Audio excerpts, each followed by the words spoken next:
almarhum itu setiap selesai kerja berkeliling dengan almarhum Sultan Sinaro. Mungkin masih ingat? Mencari duit, mencari polos untuk membangun. Ada beberapa teman beliau, termasuk sekarang Pak saya beringin ini dibangun dengan cucuran keringat mencari dana. Kemudian setelah itu yang kedua, ini harus dibangun dengan potong sekarang. Itu akhirnya ketua pembangunan adalah Pak Baidudin Ahmad.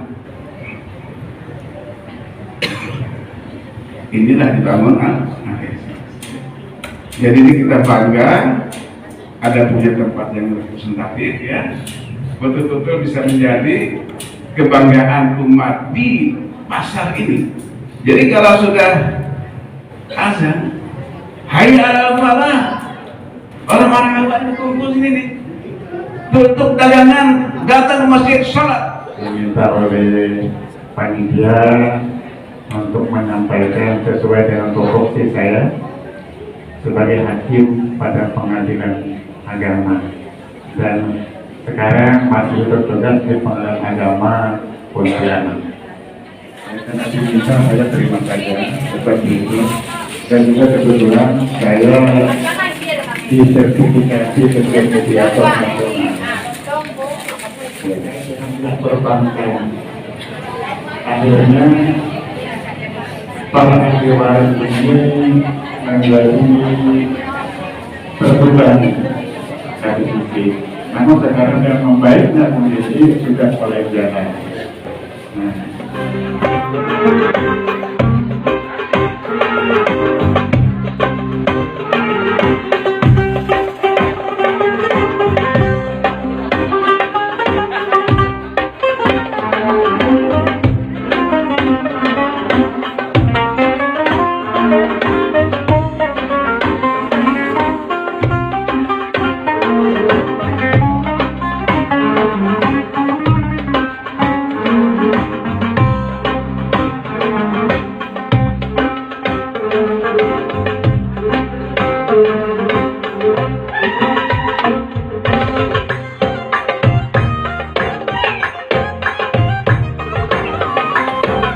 Suka Ustadz, Ustadz ini repot ini, boleh suka. Yang jelas saya nggak ngomongin politik. Ini yang bahaya. Jadi ini bapak-bapak kalau udah ngomongin, biasanya jamaah Muhammadiyah nih Pak Ramin, itu kalau pengajian pengennya ngomongin politik. Pengajian tuh pengen ngomongin politik, di WA group ngomongin politik, di mana-mana ngomongin politik. Giliran disuruh berpolitik, takut. Ini sama bapak-bapak ini sama Pak, orang Muhammadiyah itu. Di WA group di WU saya buka rahasianya bapak-bapak Muhammadiyah ini. Mau jangan marah Pak. Ini bapak-bapak ini kalau di WA group yang bapak-bapak saja itu ngomongnya poligami aja kadang-kadang. Bener Bu, serius. Kalau ibu nggak percaya nanti cek HP bapak-bapak Muhammadiyah ini. Itu kalau bapak-bapak saja itu kadang-kadang ngomongnya poligami aja bapak-bapak Muhammadiyah. Tapi tidak satu pun berani mempraktekannya. Itu warga Muhammadiyah Pak, bapak-bapak Muhammadiyah takut kalau cari menantu itu anak pemuda Muhammadiyah atau warga Muhammadiyah seperti suami keluarga Pak. Kenapa? Karena bapak-bapak Muhammadiyah itu rata-rata penakut, gak berani poligami. Kalaupun berani, paling 1, 2 orang, 3 orang, 4, 5, 6, 7, banyak juga banyak.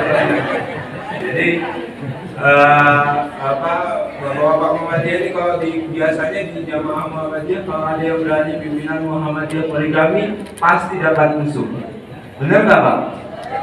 Siapa musuhnya? Itu tadi yang berteriak betul. Apa yang mau saya sampaikan? Ada poin silaturahim, ada poin ilmu, kemudian ada poin bersabar.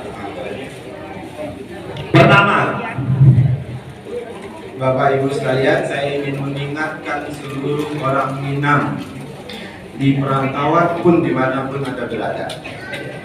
Minang, ini saya sebutkan juga kemarin ke Pak Hendrik, itu sebenarnya adalah kelompok masyarakat suku bangsa yang sudah menjadi founding father bagi Republik kita ini. Orang Minang itu otaknya Republik loh.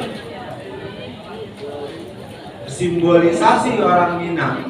Saya bilang, kalau sekarang Pak, saya mau tanya Bu, kalau melihat orang Minang yang di kepala ibu atau yang di benak ibu bapak itu apa? Pedagang. Semuanya memang pedagang. Pokoknya orang Minang ini pedagang.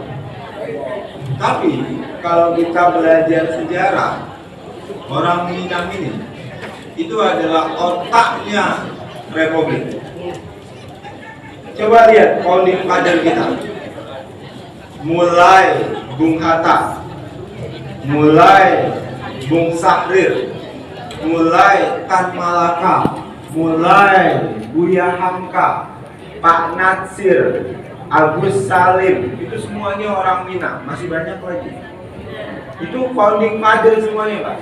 Jadi founding father pertama itu rata-rata itu orang Minang. Otaknya Republik itu orang Minang. Yang paling menonjol di luar orang Minang itu Bung Karno.